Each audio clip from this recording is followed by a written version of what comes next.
Oh yeah, just heard the news about Rich Tandler. Just wanted to obviously offer my thoughts and prayers to his family, and obviously pretty sorry to hear about the news. So appreciate that. Looking forward to this week's game against the Cowboys. So what have you seen in their defense, and what do you guys have to be prepared for? Yeah, I think similarities to kind of what they've been the last few years. They don't, on film as far as they don't do a ton. They don't make you prepare. They're not one of these defenses that plays 8 different coverages and exotic pressures, and they're not reinventing anything.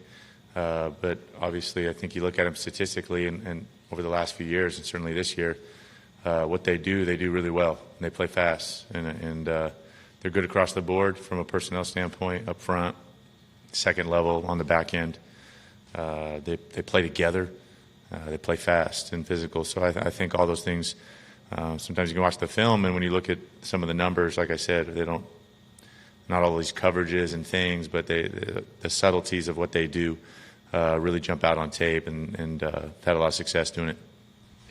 You've had a lot of rotation at wide receiver, Mo Harris, Michael Floyd, a couple of guys you didn't work extensively with, in the early season. What have they brought to the table, and how do you build that chemistry right away with them? Yeah, I mean, it's the name of the game. At this level, these guys got to be ready to roll, got to step up, and I think we got that kind of group. Obviously you named a couple of those guys that have stepped in and haven't missed a beat, helping us, and that's what you have to do. I mean, good teams do that. Guys got to be able to step next man up, and you got to roll. Hey, Alex, how has Adrian Peterson adapted to kind of playing roles that he hasn't before and catching the ball more and doing some of those things? I haven't asked him. I don't want to put words in his mouth, so it'd be hard for me to say. I think he enjoys not being pigeonholed in a role. I think that can happen to old guys. You get told what you can and can't do. And I think this year thus far has been a great example. I think you've seen him do about everything. Coach has done a great job not limiting him, and he's gone out there and made a ton of plays for us. Jay had said the other day that they're just sometimes for you, sometimes you may hold the ball a titch too long, or maybe stay with it. Is that a natural function of, you've only been in the offense for 5 games and still kind of getting used to these receivers? Is that a natural byproduct of that? There's a lot of things in there that'd be part of it. Yeah, I think all those little situations, where you hold it on just a fraction too long or you don't cut it loose. I mean, that's the name of the game in the NFL too. I mean, that's playing quarterback. I mean, there's always going to be pressure. Every front, every week's usually pretty good, and timing and anticipation are critical. A lot of them. It also has to do with concepts and the defense we're going against. All those things, in-game adjustments. There's a lot that goes into that. Cutting that ball loose that fraction earlier. There's conceptually some things we do that I have a long history with that obviously come very easy, and others that still newer at and still getting a feel for.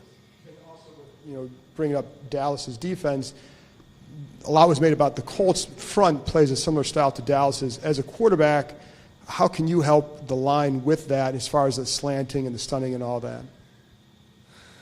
I mean, in the run game, it's not as much. I think the biggest thing is we all got to be on the same page, right, on how we're seeing things, our identification of all the fronts, anticipating what's coming, not only in the run game but obviously pass protection as well. So I think the biggest thing for us there is preparation through the week, seeing the same things, speaking the same language up there, all being on the same page. I think anytime you're front,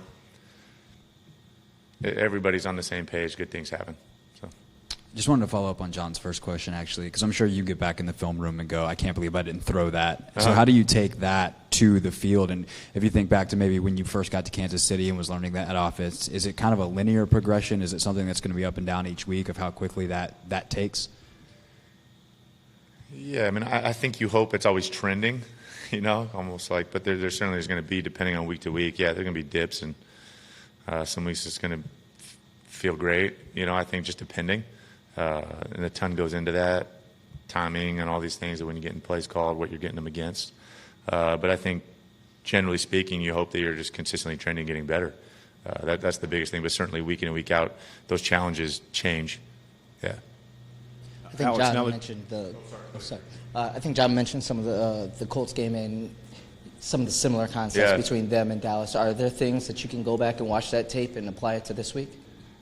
I mean, hard to say. I mean, I think we got 50-plus snaps of cover two in that game. That's not really what Dallas has been doing. Could they do that? Sure. I mean, I think you certainly, I mean, very similar systems. Obviously, he was there last year, so probably a tape they're looking at, something we'll have to get ready for. But like I said, I don't anticipate them, totally copying that, I guess. Alex, now that you guys have 5 games of information, are you any closer as an offensive group to figuring out what's going on in the second half in terms of point production? No, I mean, I think every single one of those is its own unique situation. I think it kind of goes back to every week is a different challenge. So to lump them all together is, unfair. I think they all happen for different reasons. It's not the same thing that's going on. Certainly something we want to get remedied, though.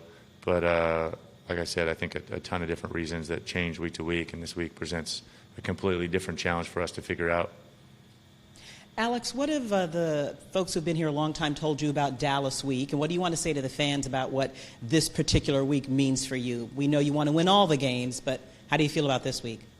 Yeah, I mean, you said it. Every game's huge. Division games are even bigger. They almost count for double.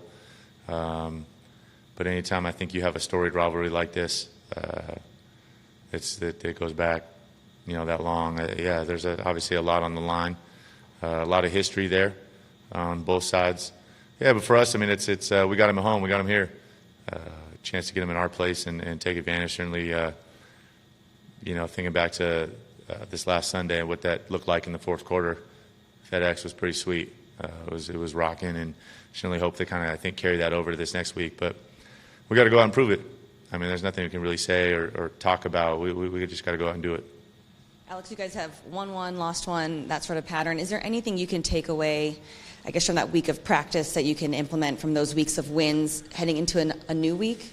I don't know if it's the week of practice. I mean, I said this before. I mean, I've yet to see a lack of effort or work ethic. I mean, this team works really, really hard to prepare, going about their business from top to bottom. The entire building. I'm lumping into that. I think if anything, you just hope maybe our sense of urgency on the details, the sense of urgency period about everything that we're doing. I think that, and that's only natural as the weeks goes on that mounts. I think that's good. I think that's healthy. That's what you want. So yeah, hopefully we just kind of I think carry that with us. Alex, the first ball you threw to Jordan Reed in the first quarter, the one he made. The one-hander. Yeah, sweet. So does a guy who has that ability change how you can approach what balls you throw him and where you can put balls as a QB?